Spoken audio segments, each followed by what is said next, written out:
19 tempat bersejarah di Madinah. Yastrib berganti Al-Madinah Al-Munawwarah yang berarti kota bercahaya setelah Nabi Muhammad sallallahu alaihi wasallam hijrah dan kini menyimpan tempat dan warisan bersejarah.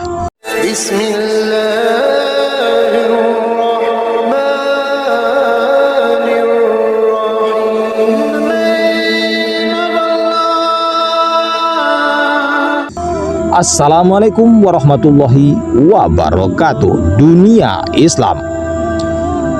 Asal nama kota Madinah sebelum Islam adalah Yastrib. Perubahan nama setelah itu telah baginda Nabi Sallallahu Alaihi Wasallam hijrah dan dinamailah Al-Madinah dan Al-Munawwarah. Selama awal sejarah, sekitar abad ke-9 sebelum Masehi, suku Yahudi tinggal di Yastrib. Kota Madinah sebelum Islam diisi penduduk yang berasal dari tragedi yang menimpa di masa Nabi Nuh alaihi salam. Diceritakan bahwa sebagian umat Nabi Nuh itu tenggelam terbawa banjir besar, termasuk putra Nabi Nuh, Kan'an. Dalam Al-Madinah Al-Munawwarah fi At-Tariq dirasah Syamilah Abdul Salam Hasim Hafiz. Kota Madinah juga dihuni oleh dua suku dominan, yaitu Arab dan Yahudi. Kedua bangsa itu datang ke Yastrib setelah penduduk yang terdahulu dari suku Amalikah punah. Suku-suku Yahudi terkemuka di sana adalah Bani Quraizah, Bani Nadir, dan Bani Kunaika. Selain itu, ada pula suku Aus dan Khazraj, dua suku Arab termuka di Yaman yang telah menetap di Madinah jauh sebelum datangnya agama Islam. Kabilah Aus menempati wilayah dataran tinggi di selatan dan timur, sedangkan kabilah Khazraj tinggal menempati wilayah dataran rendah di utara Madinah. Pemeluk Nasrani ini adalah keturunan kabilah besar Yaman yang bernama Bani Azad. Bani Aus dan Bani Khazraj ialah dua kabilah pemeluk agama Nasrani, merupakan imigran dari Yaman setelah terjadi bencana pecahnya bendungan Maghrib. Bani Aus dan Khazraj telah berperang satu sama lain selama lebih dari 120 tahun. Salah satu perang terhebat adalah Perang Buats yang diriwayatkan oleh Imam Bukhari, terjadi pada tahun ke-5 sebelum peristiwa hijrah. Pada perang ini, pemimpin dari kedua kabilah ini tewas. Saat itu Bani Aus didukung oleh Yahudi, Bani Quraidah, dan Bani Nadir. Sementara Bani Khazraj didukung oleh Yahudi, Bani Qainuqa. Namun setelah kedatangan Rasulullah Sallallahu Alaihi Wasallam, suku-suku ini menyambut umat Islam dengan tangan terbuka, memeluk Islam dan mengakhiri perang selama seabad. Pasca peristiwa Piagam Madinah, hampir tidak ada lagi penyebutan Bani Aus dan Bani Khazraj oleh Nabi Muhammad. Kedua pihak sama-sama disebut sebagai kaum Ansor. Selama masa 3 khalifah pertama, kota Madinah tetap menjadi ibu kota wilayah Islam. Masjid Nabawi dibangun oleh Nabi Muhammad pada tahun pertama setelah hijrah dari Mekkah ke Madinah. Masjid ini telah direnovasi dan diperluas oleh berbagai khalifah, sultan, dan raja muslim sepanjang sejarahnya. Tempat-tempat sejarah di kota Madinah. Kota Madinah memiliki banyak keutamaan. Tempat bersejarah yang sangat layak untuk dikunjungi oleh umat Islam saat umroh atau haji. Berikut adalah beberapa tempat bersejarah di kota Madinah. Masjid Nabawi. Masjid Nabawi adalah tempat bersejarah yang paling terkenal di kota Madinah. Masjid ini dibangun di tempat kota Madinah dan dikelilingi oleh pasar dan hotel di sekitarnya. Masjid ini merupakan masjid kedua yang dibangun oleh Nabi Muhammad setelah Masjid Quba.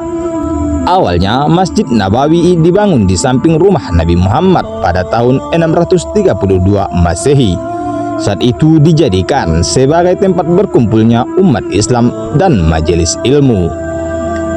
Masjid ini awalnya memiliki luas 1050 meter persegi, diperluas hingga 1452 meter persegi atas perintah Nabi Sallallahu Alaihi Wasallam.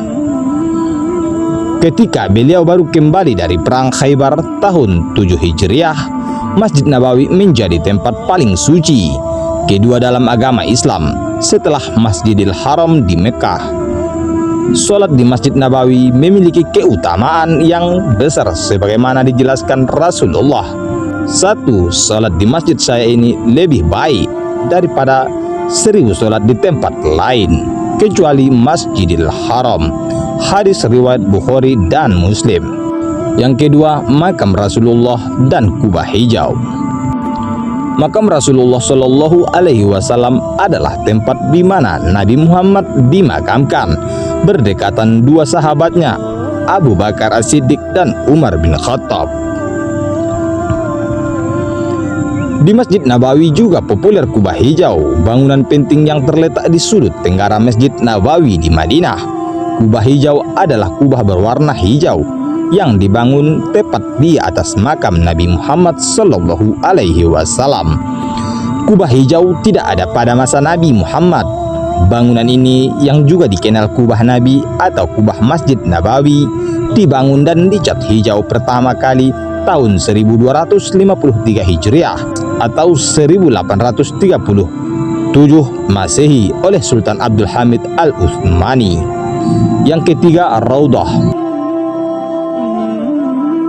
Raudah adalah area di dalam Masjid Nabawi yang diyakini sebagai taman surga. Tempat ini menjadi tempat ziarah penting bagi umat Islam dari seluruh dunia. Baginda Nabi Shallallahu Alaihi Wasallam bersabda, "Tempat yang terletak di antara rumah saya dan mimbar saya adalah salah satu antara taman-taman surga." Hadis riwayat Bukhari dan Muslim. Dalam hadis lain disebutkan, rumah yang dimaksud adalah rumah Ibunda Aisyah radhiyallahu anha, yakni rumah tempat Baginda Shallallahu Alaihi Wasallam wafat dan sekarang menjadi makam beliau. Yang keempat, makam Baqi. Pemakaman Baqi atau yang dikenal dengan sebutan Jannatul Baqi adalah bagian bumi yang Allah Subhanahu wa taala perintahkan kepada Rasulullah untuk dijadikan perkuburan kaum muslimin di Madinah, dan sekarang tempat ini menjadi tempat bersejarah paling dekat dengan Masjid Nabawi. Yang kelima, Masjid Quba. Masjid Quba adalah masjid pertama yang dibangun oleh Nabi Muhammad Sallallahu Alaihi Wasallam di kota Madinah. Masjid ini terletak sekitar 3 km di sebelah selatan Masjid Nabawi dan menjadi tempat ziarah penting bagi umat Islam. Yang keenam, Jabal Uhud. Jabal Uhud adalah sebuah bukit di luar kota Madinah yang menjadi tempat pertempuran antara pasukan muslim dan pasukan kafir Quraisy pada hari Sabtu 23 Maret 625 Masehi atau 7 Syawal 3 Hijriah, setahun lebih seminggu setelah perang Badar. Di sini terdapat 70 syuhada dari sahabat Nabi dan makam Hamzah paman Nabi Muhammad Sallallahu Alaihi Wasallam. Yang ketujuh, Masjid Qiblatain. Masjid Qiblatain adalah masjid yang memiliki dua kiblat. Qiblatain artinya dua kiblat. Kiblat pertama yang menghadap ke Masjidil Haram di Mekah dan kiblat kedua menghadap ke Masjidil Aqsa, Baitul Maqdis di Palestina. Masjid ini terletak sekitar 7 km di sebelah timur laut Masjid Nabawi dan menjadi tempat ziarah penting bagi umat Islam. Awalnya masjid ini dikenal dengan nama Masjid Bani Salimah karena dibangun di perkampungan Bani Salimah. Ketika Nabi di Mekah, Nabi sholat menghadap Baitul Maqdis atau Masjidil Aqsa sekaligus menghadap kiblat, yaitu Nabi menghadap ke utara dan dipaskan sekaligus menghadap kiblat.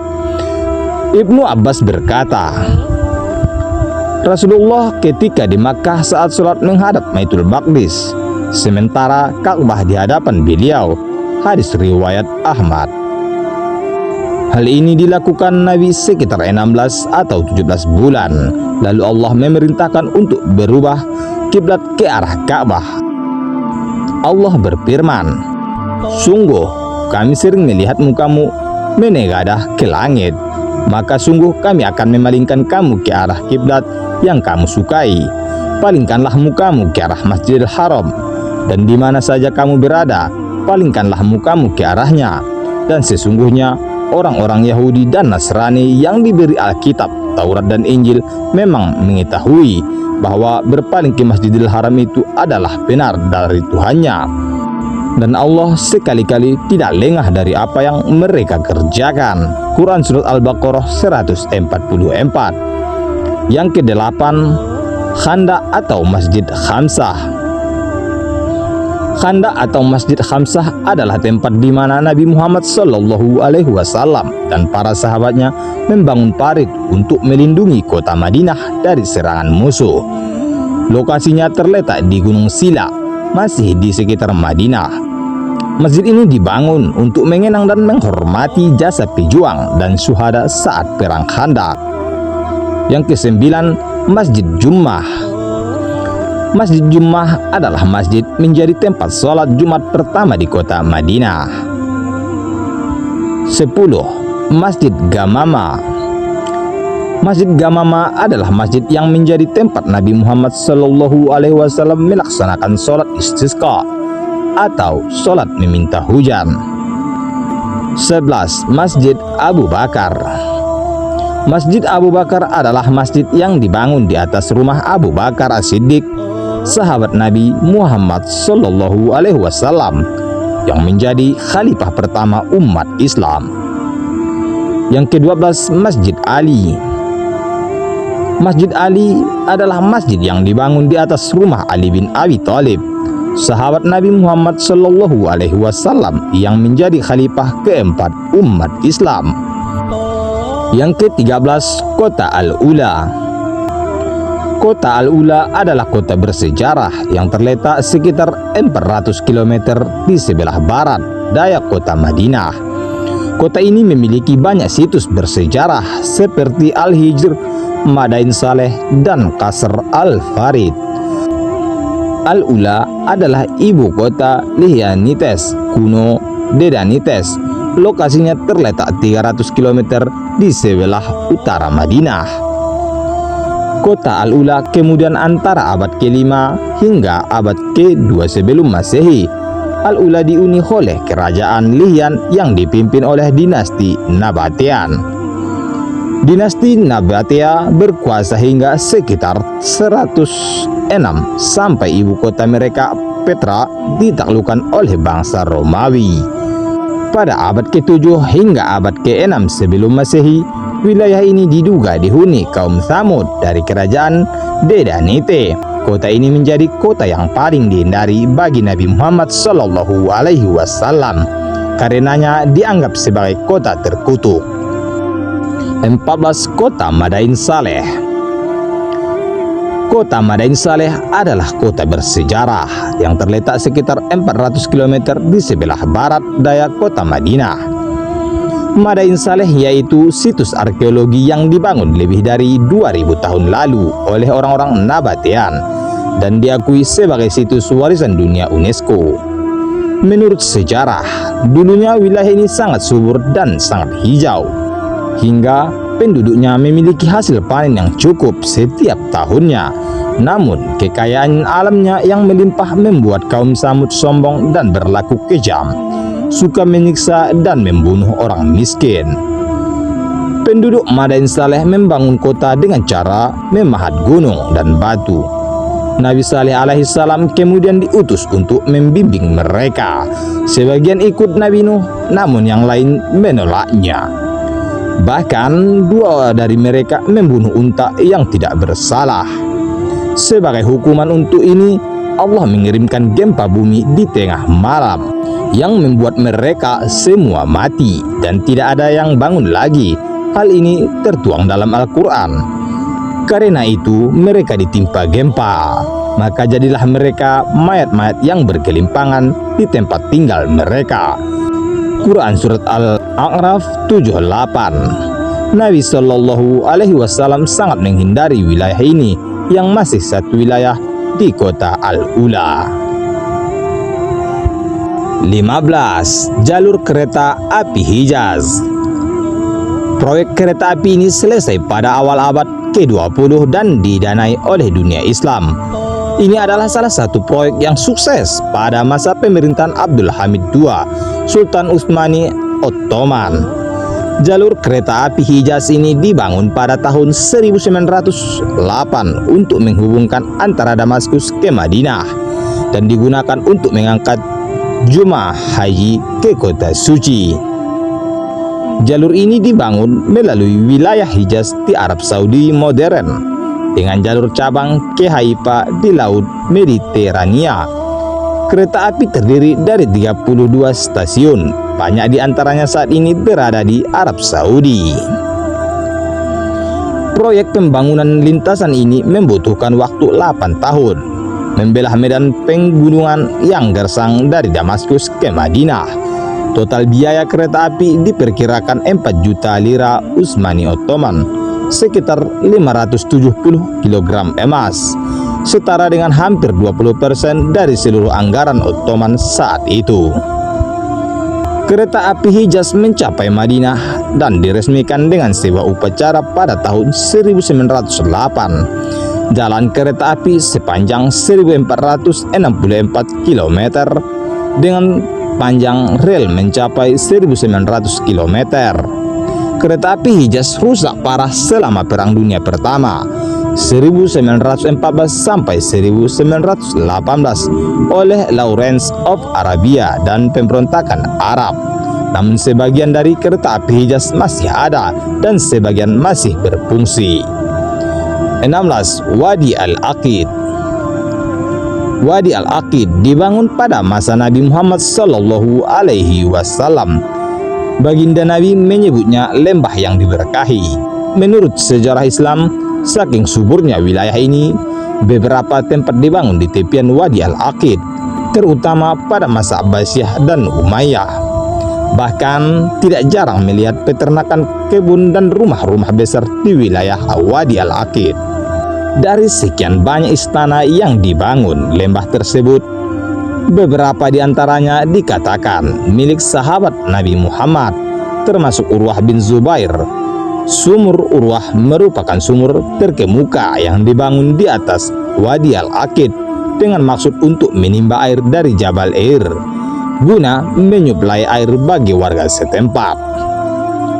17. Sumur Raumah.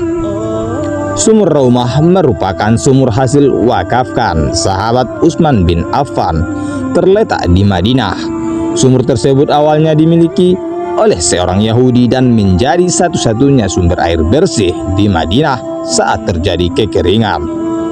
Utsman bin Affan kemudian membeli seluruh sumur tersebut dengan harga yang tinggi dan kemudian mewakafkannya untuk umat muslim. Setelah diwakafkan, sumur tersebut dapat dimanfaatkan oleh siapa saja, termasuk si pemilik lama Yahudi secara gratis. Sumur Raumah merupakan salah satu situs sejarah di Madinah yang layak dikunjungi. Sumur tersebut terletak di Madinah, tepat di sebelah Masjid Qiblatain. Sumur ini juga dikenal dengan nama Sumur Wakaf Utsman bin Affan dan masih digunakan sampai sekarang. 18. Museum Al-Madinah. Museum ini memamerkan sejarah dan budaya Madinah, termasuk artefak dari zaman Nabi Muhammad dan para sahabatnya. Lokasi Museum Al-Madinah ada di Jalan Omar Ibnu Al-Khattab, Asy-Syuqya Al-Madinah 42.315, Arab Saudi, tidak jauh dari Masjid Nabawi dan dekat dengan stasiun kereta Haramain. Museum ini memamerkan sekitar 2.000 artefak langka yang menangkap warisan dan budaya Madinah dan mendokumentasikan lanskap, orang-orangnya, dan bagaimana bentuk selama bertahun-tahun.